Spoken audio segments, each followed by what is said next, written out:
Hey, man, our next guest, it's not her first time being on the show. DB, can you please do the honors?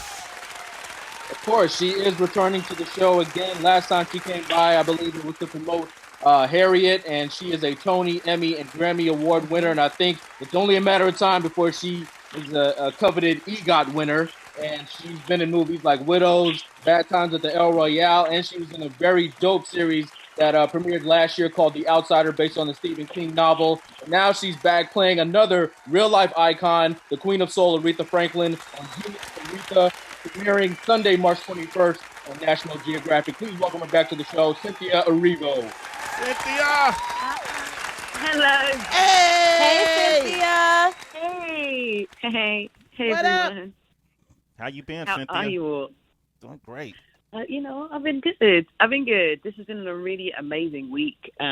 People are starting to, see the show, and I've had some really lovely responses. So I couldn't be more happy if I tried. Yeah. Oh, yeah, listen. Your performance in this series is amazing, and I want to Thank you. prompt everyone within the sound of our voice to witness this magic. Aretha Franklin, easily one of our most prized possessions when it comes to music, community, culture. She's everything to us. And so to take on that role, not anyone could just do it. Not anyone could just do it. And not only did you do it, you adjusted the way you look. You were able to capture the way she sings. I can only imagine how much prep went into that. How long did it take you before you felt like you were able to master the Aretha role? It's so strange because I feel like every day was a learning curve. So I in my head, I was never like, right, I'm perfect. I know this back to front.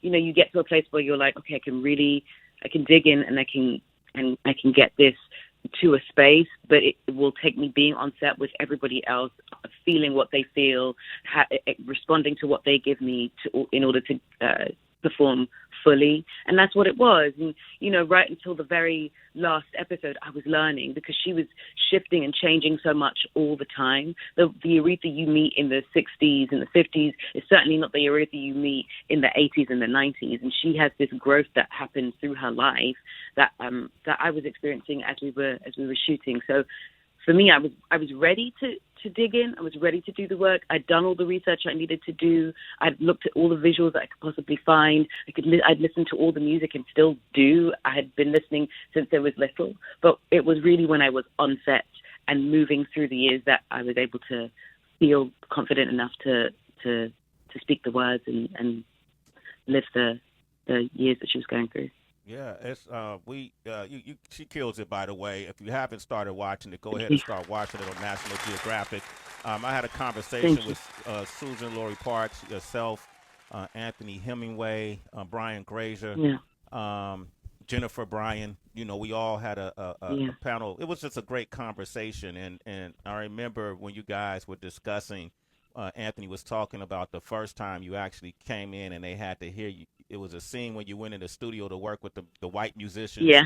And you started blowing, and right then and there it was almost like, cemented that, okay, we got us a winner. What was that scene like for you? What was that moment like for you when everybody had to hear you sing Aretha? For me, it was like I was waiting for that moment because it was one of the very first scenes that we shot. I was singing live on set. So, you're hoping that people lean in when you open your mouth and you start singing, and it's not your song, and you're hoping, I hope Aretha is done proud with this moment. And what was really wonderful is that there was such wonderful energy, and people were really like paying attention, and I think there was an element of shock because I don't know that people thought that I would be singing live on set. And so when I was, obviously Anthony knows and Susan knows, so everyone who needed to know knew, but those people, the players in the scene, were not necessarily privy to the fact that I was going to be singing live on set. So when that happened, it felt like a little magic was happening in the room, and not just because of me, but because everyone was so attentive and everyone was paying such close attention to what was happening that it felt like a moment of light in the room, which was really cool. I'm curious. I know there were headlines about Aretha Franklin's family. Some of the members didn't approve necessarily of the Genius series, but they approved of your performance. Have you heard from any of the family members? I have not.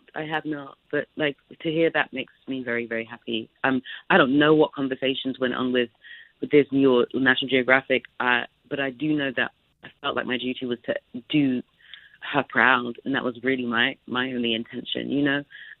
So if they're happy with the performance, then I'm happy. Mary. Okay, they said they have no grievances with the actors. I think it's a behind-the-scene business thing, and you killed it. Yeah. And Part. that part right there, you killed it. Thank you. Okay, now, Thank you. Mike Muse, who does our political news segment, is on right now, and I want to invite him into the conversation. Give it up for Mike Muse, ladies and gentlemen. Mike Muse. Mike. Hey, Mike. Hey, Cynthia. So great to be in conversation. Cheers to your success. And before we dive into Aretha, I just want to just personally thank you. I watched you on Soul of the Nation this week, and your response to the debate that is going on with Black British actors playing American actors. I've never heard it with such nuance before. And I think you've opened that conversation up for us to advance the conversation when you said that the Black diaspora have yet to have a global conversation amongst each other on it. And I think it's because of that we have this tension. But I believe your idea for us to start engaging that conversation will open up that dialogue where I believe we will end in a very positive place. So thank you for advancing that narrative. I have a question when it comes to Aretha Franklin. She comes from, I'm from Michigan, the Midwest. I'm from Lansing, Michigan, home of the Black church. Her roots were in the church.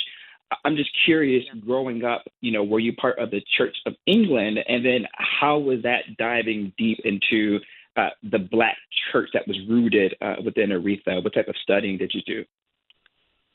I was part of the Church of England, but because I was a kid that was nosy, and I was a kid that was, for all intents and purposes, starter. When I went into the church, for some reason, I felt really connected to gospel music. There are Black families in London also are connected to gospel music because most of us are either African or Jamaican, so we have our own types of music that we listen to as well. So, and it's all rooted in the same rhythms and the same tunes. So it was something that felt very natural to me. And I started a gospel choir in my very Catholic church. Wow. I felt like we were missing out on the sound that we needed. And I felt like we were missing out on something that gave us more access to our faith. I was consequently told I couldn't do it anymore, so I left. And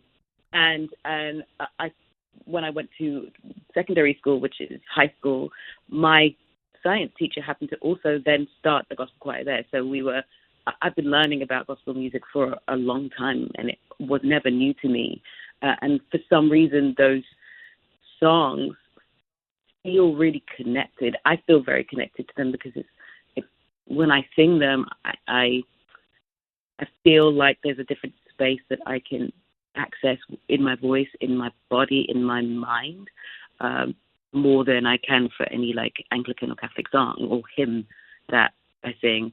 And so to be able to dive deeper into that world really felt like a spiritual journey, to be honest, and it didn't just start here. It started with having to learn the music for Harriet, having to learn the songs that she would use to communicate with people. And that really, I think, is the beauty of gospel music, that it is communication as well.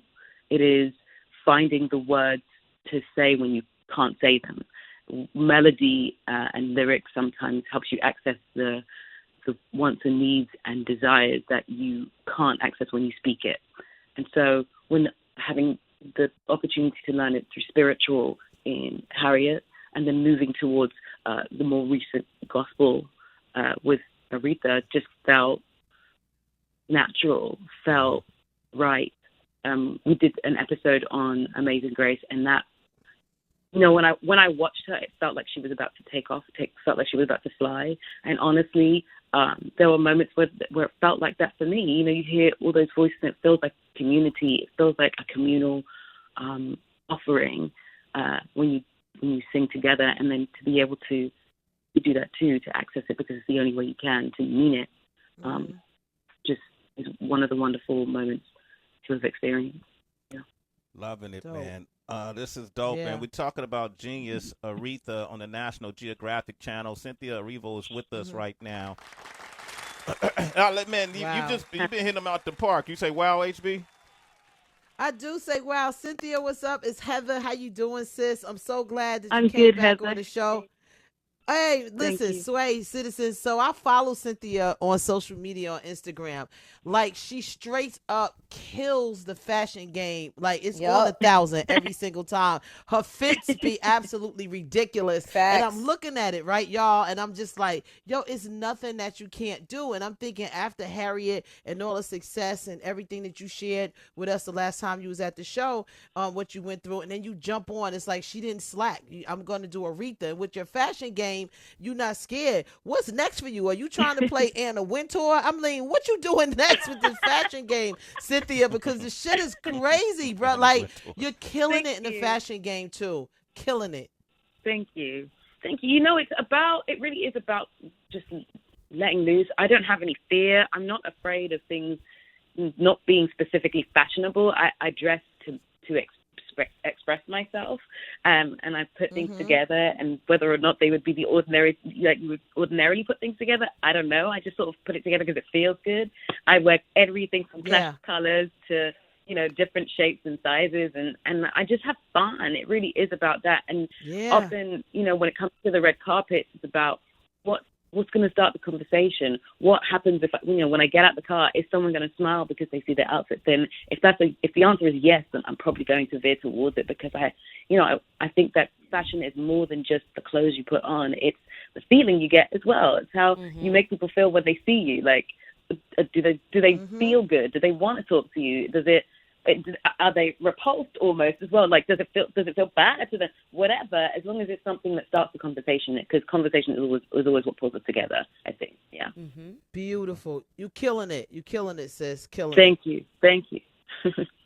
Cynthia, this is Tracy. I'm so happy to hear your voice as well.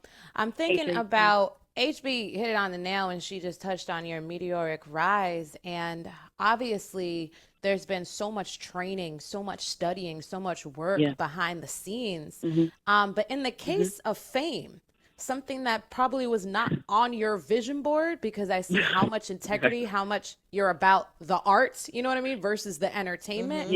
But it comes along, and there isn't a fame 101 course to teach you psychologically how to prepare for this matrix. So can you speak a bit from Harriet, now walking all the way up into this point, how you've been able to navigate fame?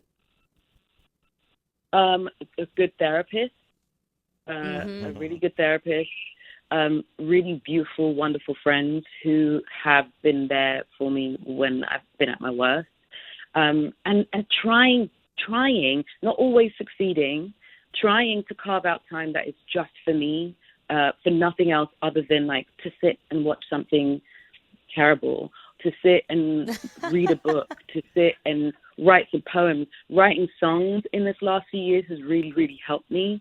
I'm a musician. I sing, and I've written a new album, but that's really part of the work that I was doing to sort of let go of certain things that were holding me, that didn't need to hold me anymore. And that's really been the help. I've been lucky to have good people and a creative spirit, and I think those things together have been really helpful. Yeah. There's literally no way to prepare for this kind of thing. I really didn't say I want to be famous. I had never said those words. I've never said those words.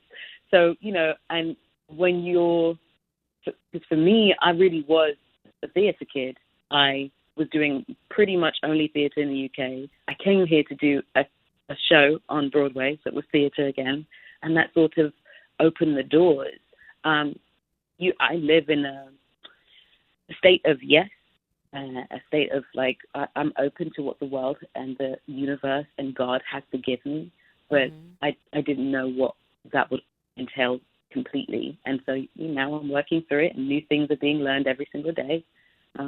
And I hope I'm like living up to it properly. Yeah. Yeah, I like it, Cynthia. Here's my advice. Use the fame. Don't let the fame use you. Yeah, That yeah, was powerful right yeah. there, Mike Muse. You hear that, Yeah. Mike Muse? That was powerful right there. All day. That was good. You like that? I was Okay. with it. I was All with right. it. Great. Good. Okay, cool. Cynthia Erivo, thank you for joining us. It's good to talk to you every Thank time you. we have conversations. I'm not sure if that South by Southwest panel we did is up yet, but if Mhm. but we had a great time talking that time as well, and continued success. I can't wait to see you in person Thank you. when the buildings open up. You come join us on the show again, okay? I will, absolutely. Thank you Oh. so much for having me today. Every time. Aw. Cynthia Erivo. Give her a big round of applause. Genius. Aretha, you can find that on National Geographic. They got some great episodes, and they're incredible.